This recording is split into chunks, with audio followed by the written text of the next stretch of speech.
Aksi brutal kawanan geng motor di Kota Makassar, Sulawesi Selatan kembali meneror ketenangan warga. Kali ini mereka mempersenjatai diri dengan pistol, bukan lagi anak panah busur ataupun parang, seperti yang marak belakangan terjadi. Geng motor bersenjata pistol itu menyerang pemukiman warga di Jalan Langgau, Kecamatan Bontoala, Makassar pada Jumat 1 Mei 2026 dini hari. Aksinya terekam kamera CCTV dan viral di sosial media. Dalam rekaman yang diperoleh, kawanan geng motor itu melintas dan menghampiri seorang pengendara di tepi jalan. Mereka tampak mengancam pengendara dengan anak panah busur, lalu meminta korban melepaskan helmnya. Setelah itu, mereka membawa kabur helm korban. Rekaman CCTV lain, seseorang dari anggota geng motor itu tampak menenteng sepucuk pistol. Belum diketahui pistol yang dibawa apakah jenis soft gun ataupun senjata api. Pria bersenjata pistol itu tampak menendang motor terparkir di depan rumah warga. Ketua RW 5 Kelurahan Timungan, Lompoa, Jamaluddin mengatakan kawanan geng motor itu menyerang di dua lokasi. Selain di Jalan Langgau, mereka juga menyerang di Jalan Pongtiku. Beruntung, kata Jamaluddin, saat penyerangan terjadi tidak ada warga beraktivitas di luar rumah. Jamaluddin mengungkapkan konvoi geng motor itu sudah cukup meresahkan. Pasalnya, kejadian serupa, kata dia, sudah berlangsung sepekan terakhir. Terpisah ke Polsek Bontoala, Kompol Andi Aris Abu Bakar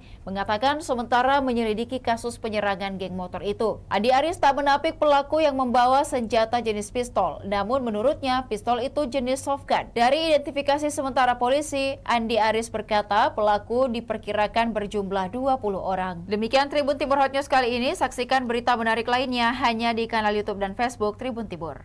Download Tribun X sekarang, menghadirkan lokal menjadi Indonesia.